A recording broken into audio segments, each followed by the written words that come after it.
This is Popping the Bubble with hosts Sandra Ponce de Leon and Pete A. Turner.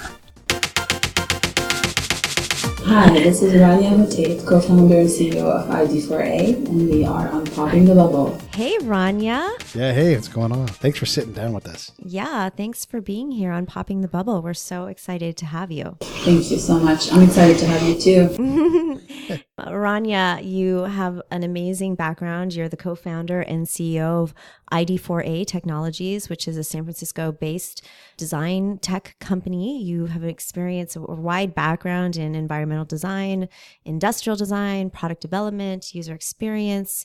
You've worked with amazing companies like GE, Jet Propulsion Lab, NASA, Walmart, Amtrak. You've been recognized by the White House. I mean, you're really just amazing. We are so excited to have you here. Kicking us off, I'd love to just find out a little bit more about you and what brought you to here, San Francisco, becoming the co-founder of your own company. Tell us about yourself. Sure. I might go in a very unconventional route to talk about myself. Please do. We like unconventional.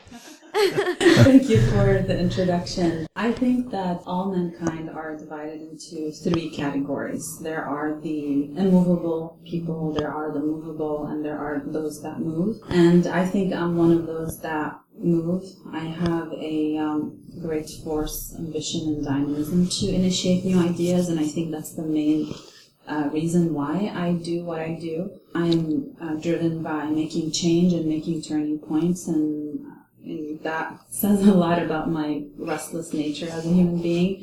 So yeah, I'm driven to engage with the world and to forge ahead with plans. And that makes me committed to my own vision. I tend to balance forces of people around me, and that helps me to build the bridges that I need in order to support my efforts to grow my own business and also to support the initiatives that I lead to help other people. That's amazing. So you talked about your vision. What is your vision?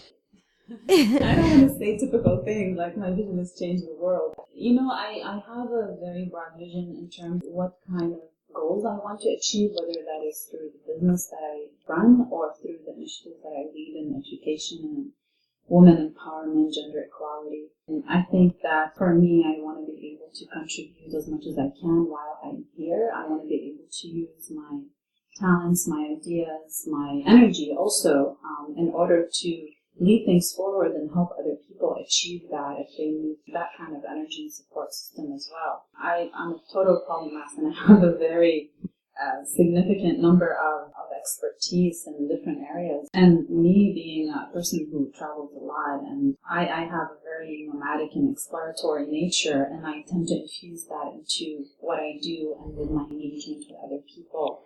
So my personal experience has always been multicultural, and also my intellectual training has always been multidisciplinary. Mm-hmm.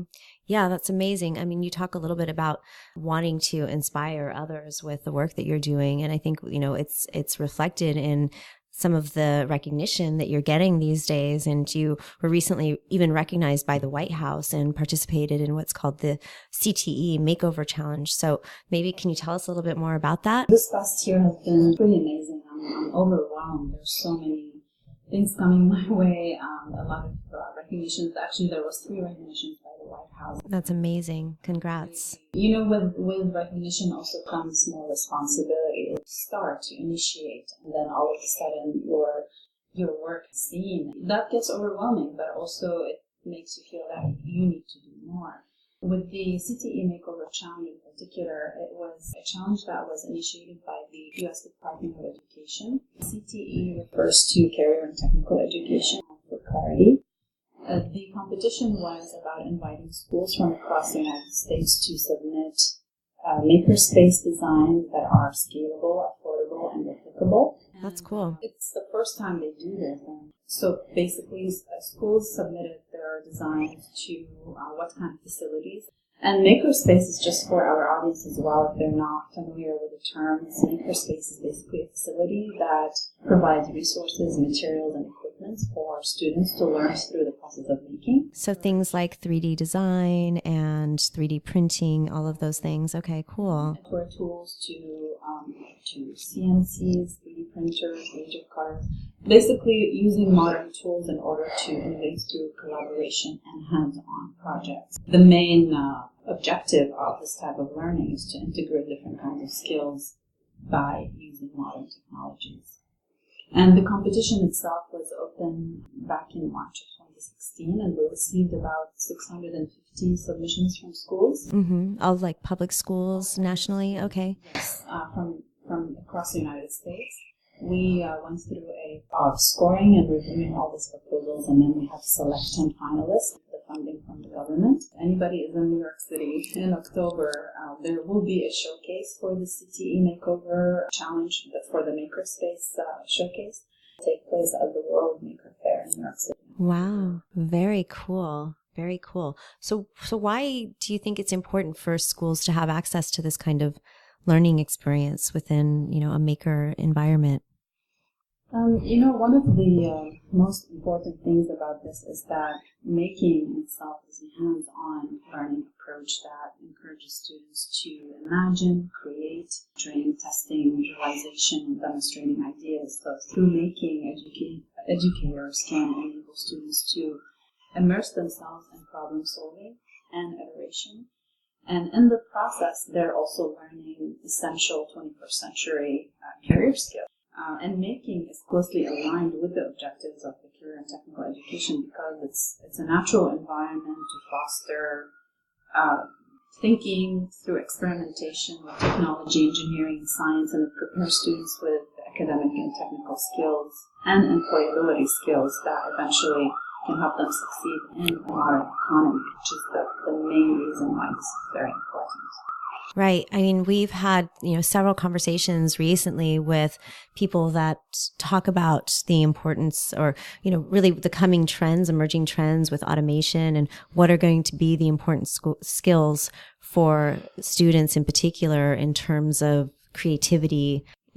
Awakening that creativity is going to be a key differentiator for kids as they grow up, because so many things are going to be automated in the coming years that you really have to be able to, think about how you leverage these different skill sets to create something new that wasn't there before. So that's amazing. Yeah, it's a very interesting space. I would help them integrate design education and technical education within their curriculums, which is something that a lot of schools are trying to work on.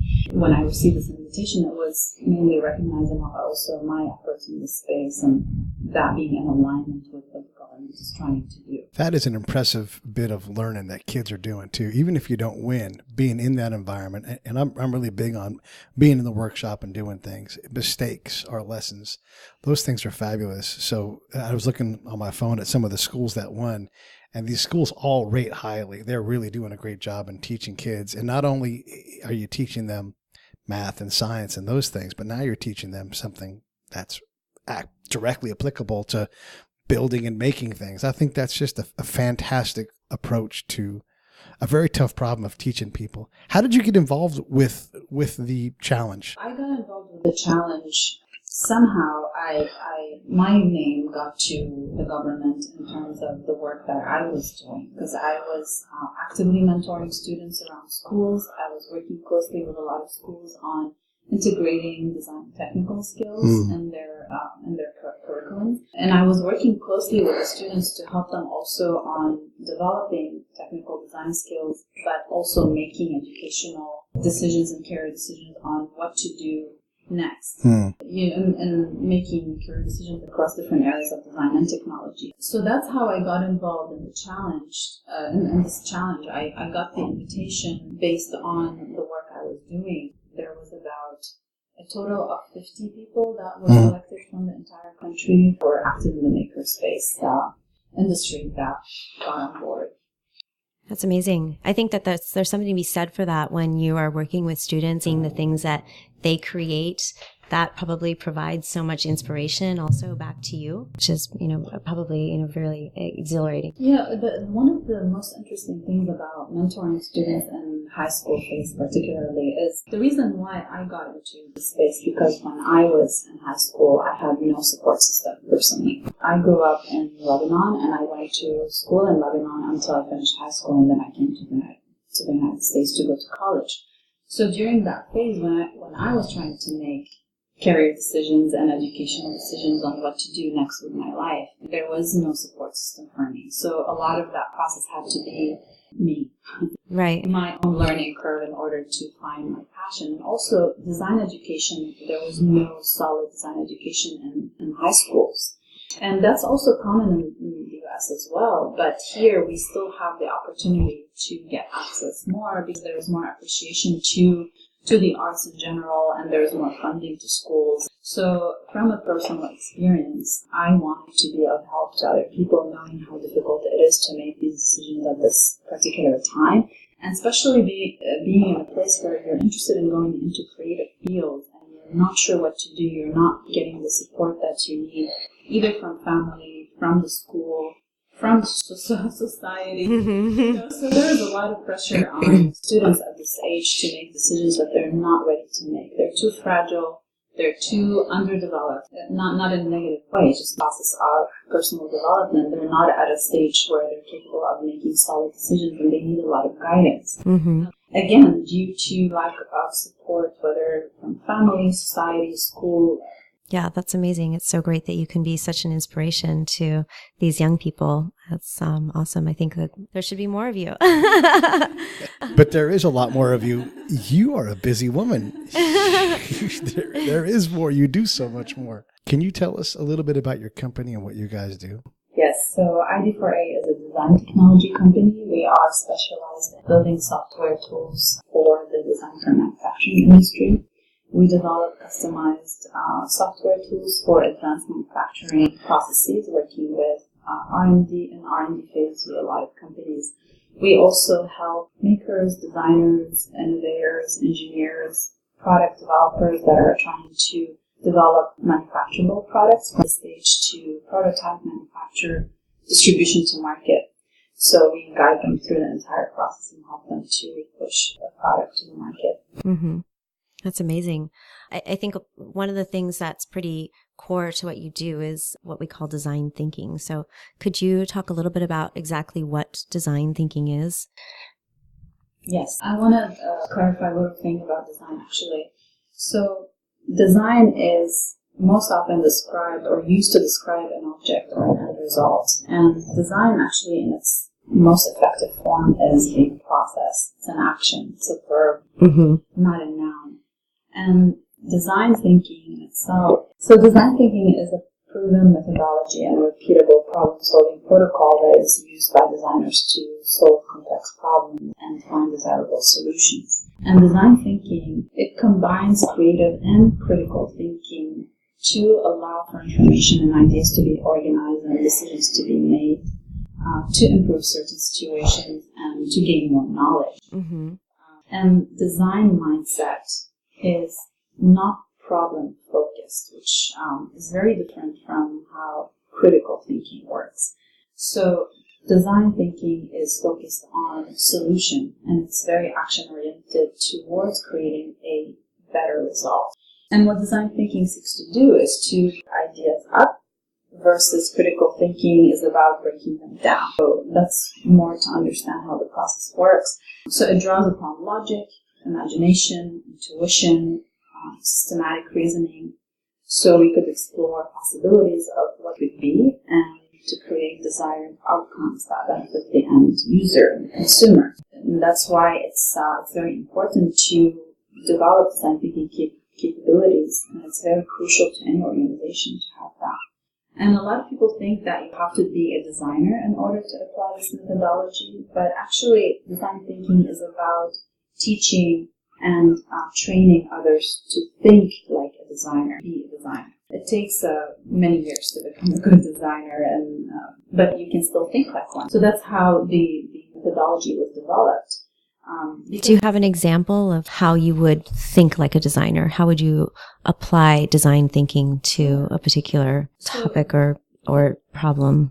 So design begins with setting a strategic intention, something that we need to understand. So if you are mapping out a strategy, for example, then you are designing.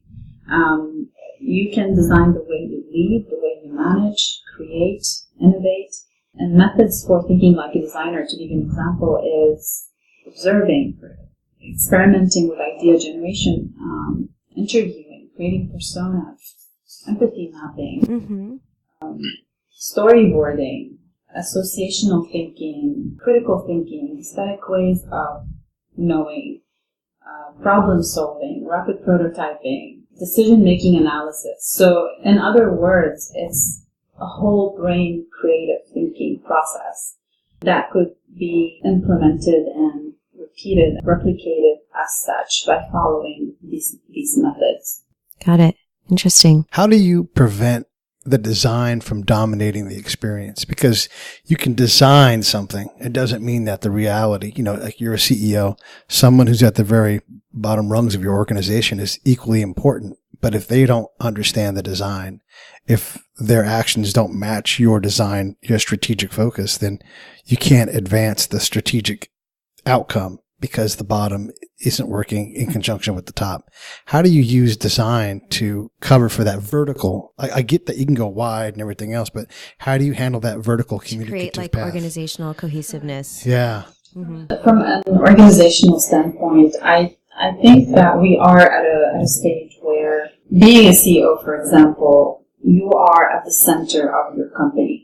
So the model that you're talking about in terms of vertical integration is becoming a dated model. And that's because design thinking came into play and organizational processes. So, for example, now CEO, you no longer look at the organization from a vertical standpoint. You look at it from more of a circular standpoint. So you're at the center of a circle and you have a 360 degrees view of what's happening around you, and you're able to equally see everyone around you within your team, within your organization at the same distance. If you were to imagine, for example, a circle and being in the middle, you have equal access to everyone if you were to be in the center rather than being on the top. Versus a hierarchical structure. Exactly. And that also, this kind of organizational system allows for collaboration much easier. And placing the CEO in the center actually helps them to map out skills of people around them. So I could look right, left, front, back, at any angle. I'm capable to see John would be really great if he were to work with Mary, and I could see if Pete should never work with. That's true. Because you're no longer detached from people around you. You're not above them.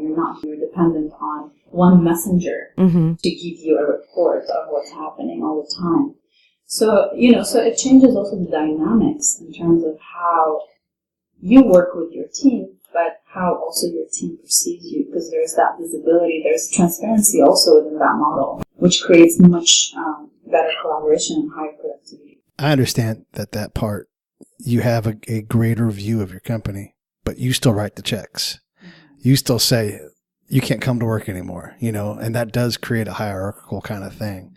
You can have transparency, but there are CEO level decisions and my time in the military, one of the things they don't do is they don't give us too much information. Like, hey, show up at this time.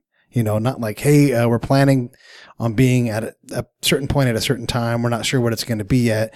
You can't give everybody every bit of information because that'll create chaos and people want more. So you can't be truly transparent. You can be revealing, but at some point, your work is different than everybody else's work.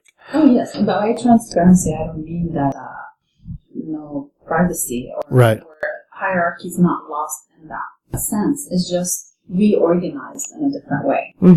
I think that's what I'm. Yeah. So I guess that's one of the things that's very important about applying design thinking to organizations, that transparency and that sort of level playing field where everyone is aware of what's happening in your closer connection to your team. This is sort of a two-part question.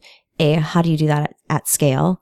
And secondly, what are the other reasons why this design thinking is so important to apply to an organizational structure? Well, the design way of thinking can be applied to pretty much any system, any procedures, any protocols, and customer user experiences. So the purpose of design is ultimately to improve the quality of life. And the simple truth about design thinking is that it is the most powerful tool when it's used effectively. It can be the foundation to drive any brand. And I think that design thinking should be at the core strategy of any. So what are the other reasons why design thinking is so important to an organizational structure? So the design way of thinking is applicable to any systems, procedures, protocols, and customer user experiences. And the purpose of design is ultimately to improve the quality of life for people. Is it because you're taking that empathetic view and you're really taking the customer or the organization and applying, getting yourself into their shoes? Is that the power of design thinking?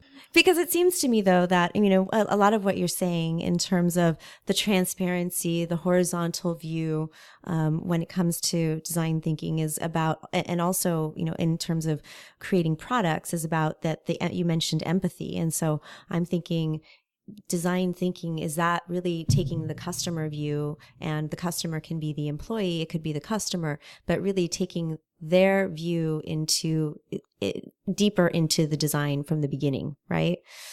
Yeah, so there's multiple levels to that. For example, if we were to implement design thinking as the core strategy, the core of strategy development and organizational change in the company, it will be to create the culture that is focused on this way of solving problems. Mm-hmm. And this way of thinking can be applied to products, services, processes, anything that needs to be improved. So when design principles are applied to strategy and innovation, the success rates for innovation are actually dramatically improved. And that's been proven by looking at design-led companies. If we just look at companies such as Apple, or IBM, or Nike, Procter & Gamble, for example, Whirlpool, all these companies have been able to outperform the S&P 500 by at least 219% in the last 10 years. So great design has that wow factor that makes products more desirable and services more appealing to users. And that's because of the methodologies that are used in order to arrive to these results that we discussed. So that's right, kind of having the psychology of the customer in the process itself, the creation process, the design process, strategy development. Mm-hmm. Let's just switch gears for a little bit. What is it that inspires you? What gets you up out of bed in the morning? What drives you? What motivates you? I derive my inspiration from different places. I think inspiration has two faces. There is internal motivation and there's external triggers.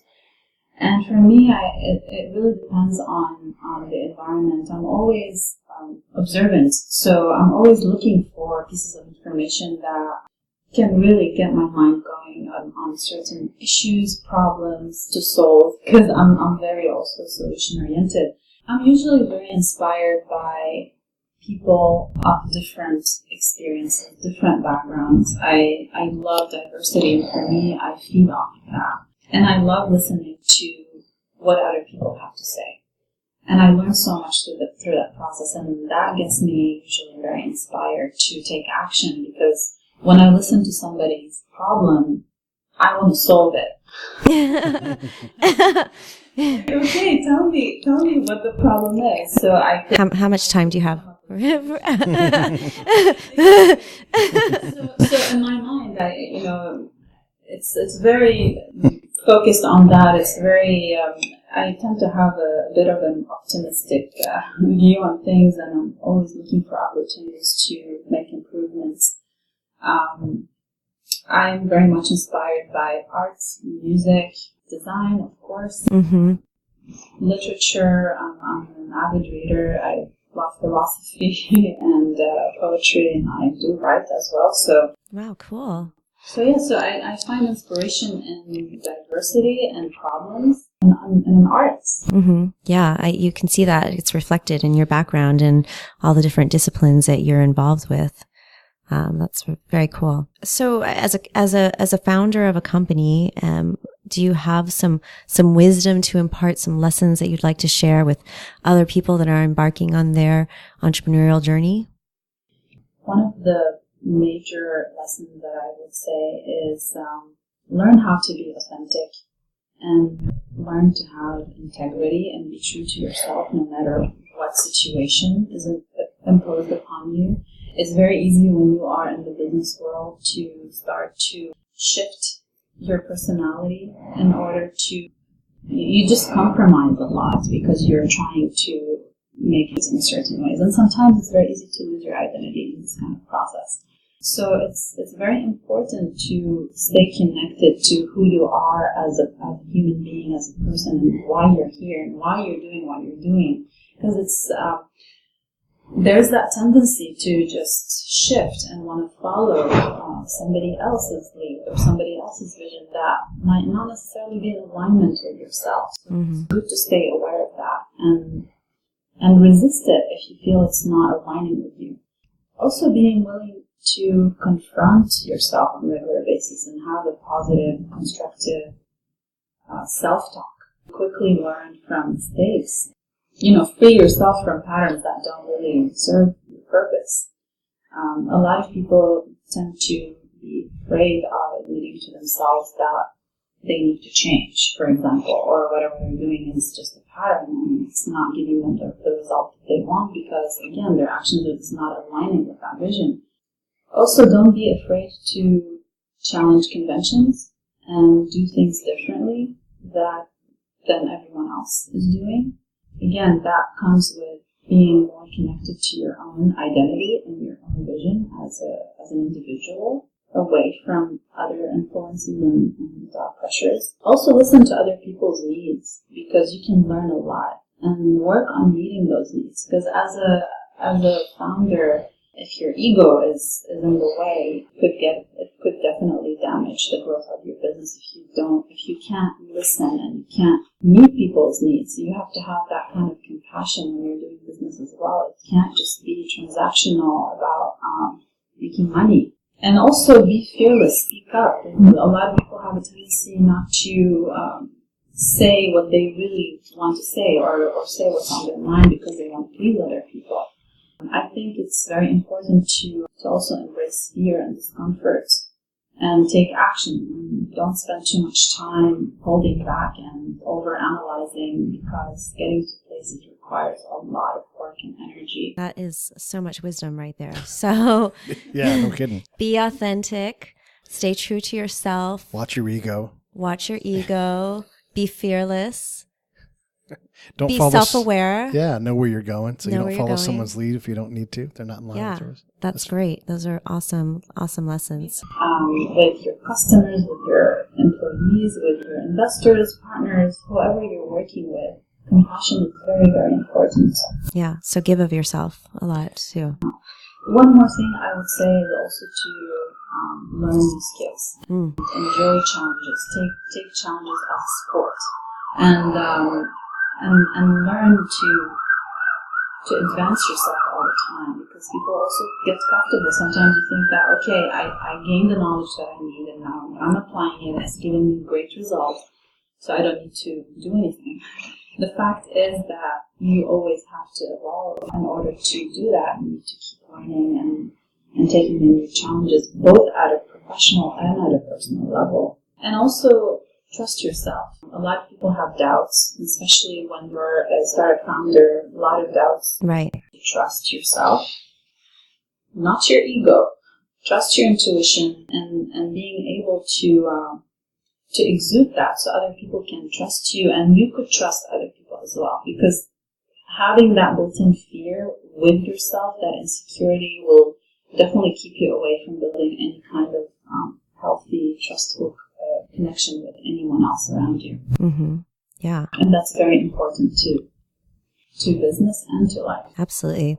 Such wise words. How did you learn all of this? I mean, what kind of work have you done yourself to get to this point where you are able to be so self-aware and also trusting of yourself and your instinct? I have a very strong innate ability to see through people, for example. I am very capable of understanding where people are coming from, and there's something natural about it. Mm-hmm.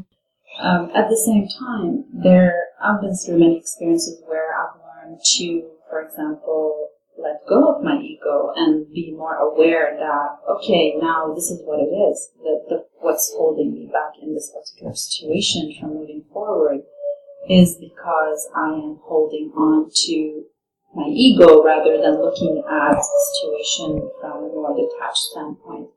And I think those kind of experiences really, over the years, of course, they helped me to shape that healthy relationship with myself and becoming much more objective and being able to separate between my actions, the result, and who's doing that. Mm-hmm. Mm-hmm. So putting myself outside so I could see things clearly and talk to myself and say, here you messed up, and here you need to assert yourself more. Here you need to take responsibility. So it's a lot of trial and error from personal experiences, but you need to be really connected to pick up on these learning experiences, because a lot of people could go through the same thing, but absolutely come out of that, evolved to another level in their personal evolutionary process. Right. Yeah, that's amazing. Yeah. Lots to, I think about and digest there. And just in terms of what you said, I think it's great that you've got so much wisdom and you're so young and you've, achieved so much already. I think one of the things that really fascinates me about your background is that you are so multicultural and you have this very diverse background. You've come from Lebanon and you've only been in the United States, I think something like 10 years. Can you talk a little bit about how having that multicultural perspective benefits you and your work and how it's important in terms of applying a design thinking to the work that you do? Sure. From a personal standpoint, I grew up in Lebanon for my entire life until I came to the States when I graduated high school. So I came here, I was a little bit over 18 years old. I think that experience itself, moving from home, being here on my own, it really taught me a lot. I think I grew so fast in a very short period of time just because of that. I had to work so many jobs. I had from my family, so I moved here. I wanted to go to the best schools. I had so much ambition, and I wanted to make the best out of this experience. And I didn't realize how difficult it was until I was here on my own. No money in the bank. Wow. And my parents literally sent me to the States with $1,000 wow. in my pocket. So that was it. That was like, this is your money. Wow. Bon voyage. We love you. So it's hard to look back at this particular part of my life and not think like how difficult it was and how much I've been ignoring the fact that it was difficult. Because when you are in these situations, you're just looking for solutions and you just want to move. You can't just be stuck thinking, I have a lack, there's lack in my life. Or you go after things and you try to secure yourself. So in terms of, being from a multicultural background, I think that helped me in where I'm at today is having the open-mindedness, being exposed to multiple cultures, knowing multiple languages is really huge for being exposed to more knowledge base. If you have a wider knowledge base, you'll get access to more philosophies, you get access to more literature, you understand cultures in a different way. And that all creates your personality, and that transcends into everything that you do and how you deal with people. The more open you are and the more diversity you're exposed to, the more likely that you're going to have healthier people and empathetic, sympathetic, compassionate, more understanding. You're going to have multiple points of view to look at things rather than one. That's from a personal perspective. And from a design perspective, design is all about developing solutions to problems by evolving the human perspective in all steps of the problem-solving process. So by observing problems, for example, within context, brainstorming, conceptualizing, developing, and this is how you grow into implementing a solution that embodies that understanding of that human perspective. And it is design is a human-centered approach, and in that, having access to understanding people from different angles becomes crucial in the implementation process and in the research process as well. Mm-hmm. I think that the multicultural background. I mean, one of the things that I've always loved, just being able to speak multiple languages. I think that that does deepen the connection that you can explore with people, and just to be able to have a conversation in their own language. There's a lot of words in the English language that aren't necessarily, or a lot of words in Spanish or in Italian that aren't necessarily words in English. So I think it's just, it expands your ability to communicate and really connect. Absolutely. I think it's one of the most beautiful outcomes of multiculturalism is to have, that ability, as you mentioned, is to have the ability to consider alternatives, alternative ways of thinking and seeing the world through different people's eyes and experiences. Mm-hmm. And that definitely enhances our openness and creativity greatly, which ties back into creativity and design. I think that individuals who are immersed in multicultural experiences definitely have many advantages, because, being able to adapt to more than one culture can definitely enable generating new ideas, because you have more cognitive flexibility as well. And in that sense, having that multicultural experience and background, it definitely helps to develop new ways that could be Multiculturalism expands cognitive and new ways. Let me go through that. I think that individuals who are immersed in multicultural experiences have many advantages over ones that only have a monocultured experience, namely because adapting to more than one culture can enable generating new ideas due to having cognitive flexibility. Right. And that could make any organization more creative if you're bringing more people with that kind of background. You can just imagine the outcomes that you could get within the creative process as well, and how much richness could be infused into not only the process of looking at the problem, which what we talked about is having that multifaceted point of view, but also in the implementation that considers and is more hypersensitive to the needs. Yeah, exactly. Yeah, I'd see it as a huge strength for any organization to have diversity, and it's great to see tech companies in Silicon Valley taking diversity on as more an initiative these days. Yeah, because that the openness is a magical key, really, that unlocks creativity and access to new ideas and more multifaceted problem-solving capabilities, which is very advantageous to design. And I think that that's something that we get to luckily experience here in the United States, because we live in such a diverse. I went to school with people from all over the world. Mm-hmm. We all had our own identities that were brought into the projects. Now we're working with clients also. We're working with people that are developing products for different types of people as well, and they are from different backgrounds themselves. So it's really a beautiful, beautiful thing if you are open to be sensitive to the differences and accept them without being critical and dismissive. Right. Yeah. So I think that the last question, and your background is so impressive, what you've done, what you continue to achieve, all of the recognition that you've gotten even just recently with this Ambassador of the Year award that you just received.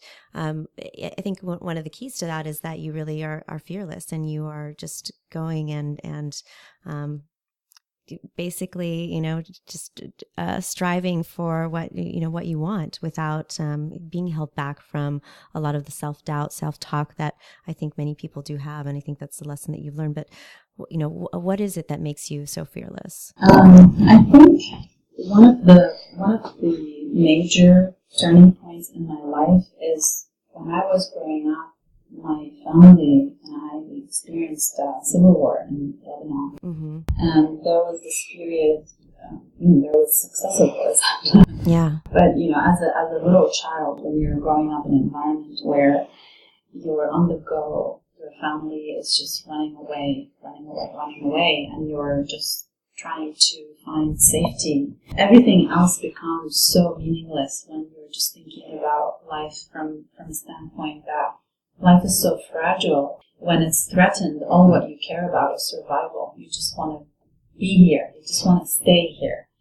Even though we don't know what's on the other side. Mm-hmm.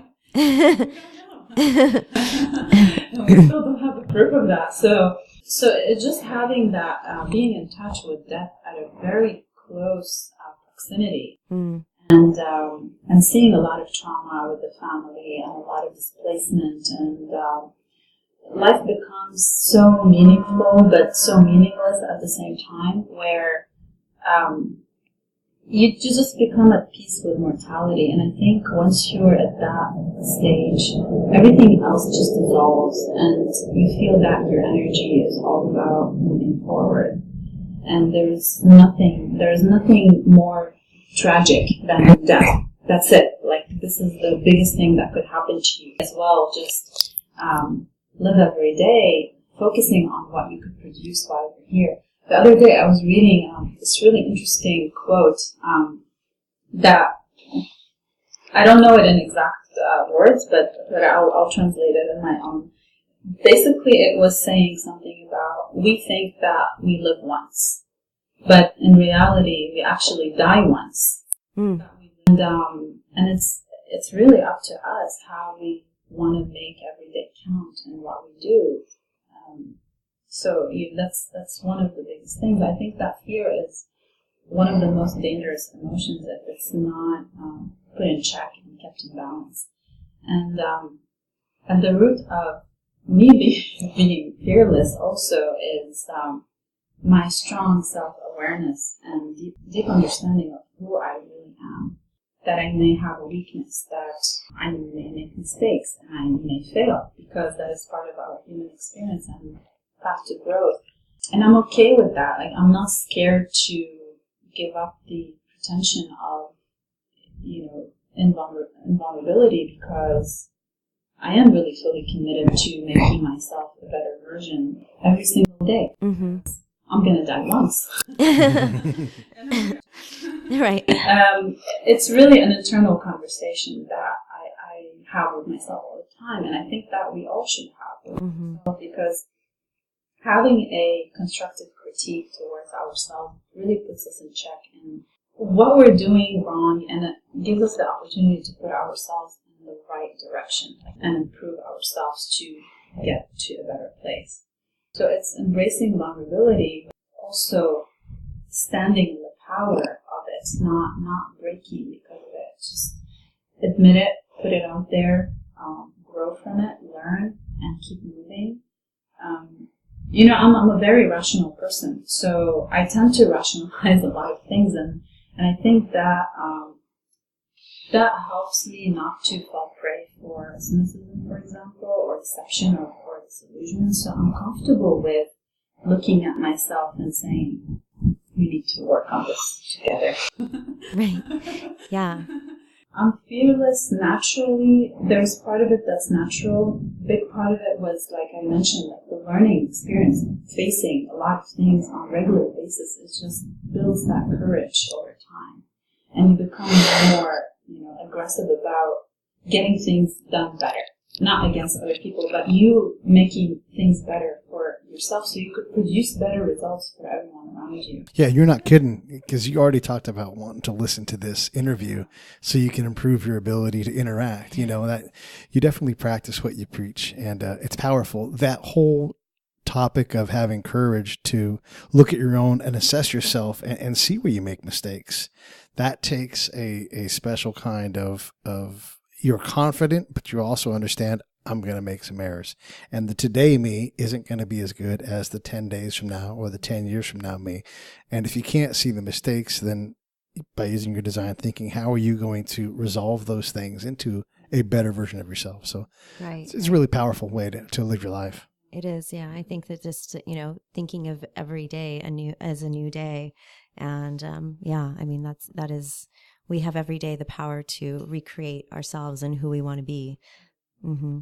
And also, I think fearlessness in itself, as an attitude, as a concept, it requires reprogramming, because it is a pattern. It's really a pattern of conversations that we have ourselves. And I think that our inner voice is and can be our harshest critic. Yes. Mm-hmm.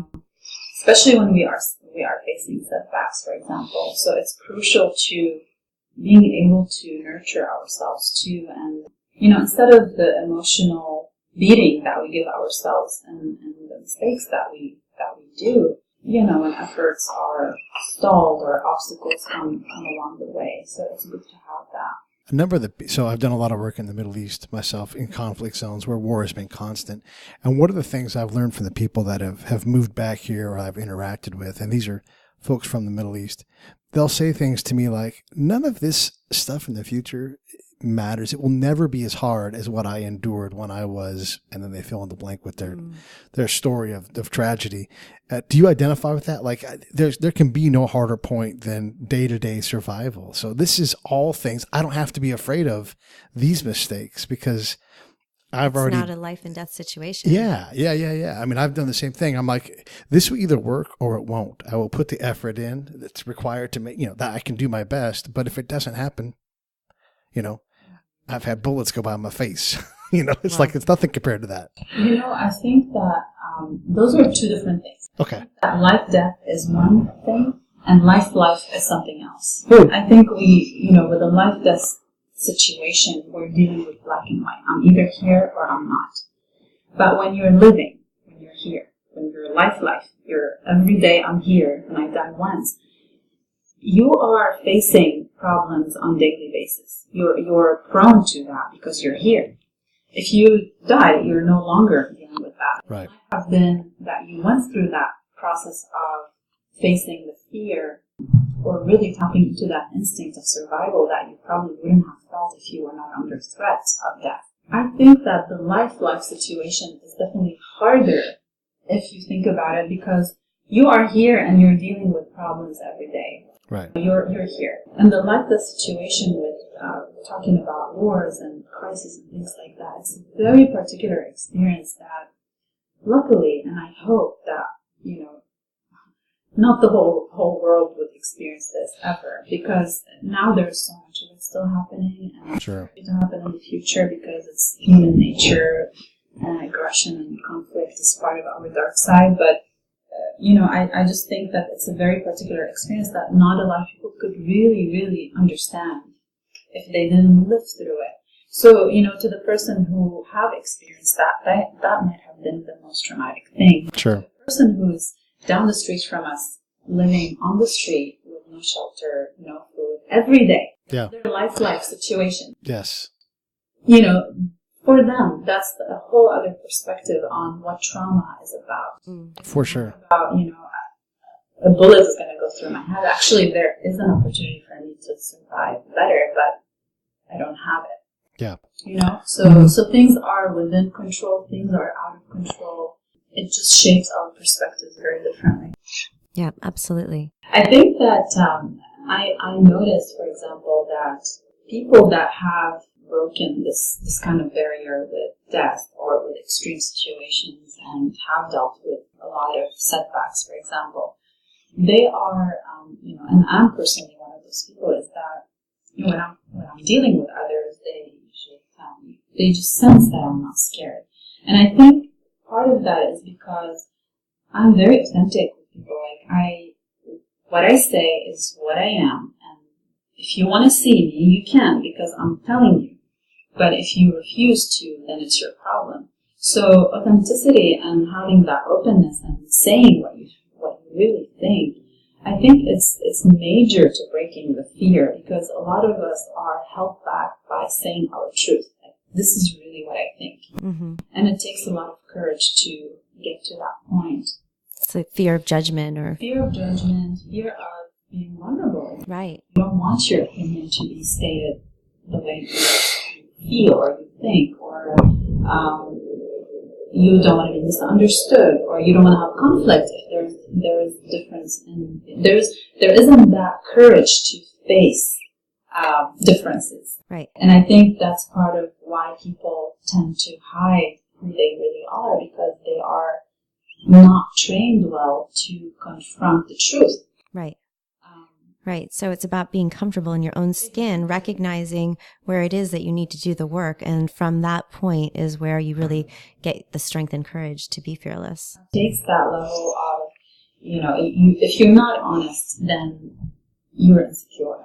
Mm-hmm. You definitely are not there. You don't have the courage. If you can't say exactly what you see, the truth as it is, if you can't take it as it is, that means, that the courage needs to be developed. The strength is not there. And that's one of the biggest things when it comes to fearlessness, for sure. Mm-hmm. Amazing. It's the most dangerous thing to face, Mm-hmm. really. And if you can't say it, it's the easiest, the simplest, Mm-hmm. and the hardest thing to do. And a lot of people fail to be truthful and to be authentic and who they are, what they think, what's on their mind, or see it when it's presented to them. Yeah. So this is a big shortcut. I think if we all use it, our lives would be so much better. Definitely. I think that, this conversation has given us so much to think about and take in, and it's been a really amazing conversation. Is there any parting thoughts that you'd like to leave us with? I really enjoyed this conversation with you. It's such a pleasure. Us too. It's been awesome. Sure. Well, thank you so much. It's really been such a great conversation. I can't wait to listen to it again, actually. Yeah, and you're off on a big adventure, so we want to hear the adventure after it's over as well. I'm so excited. You don't know how much I love to travel. Yeah. Great. Well, thank you, Rania.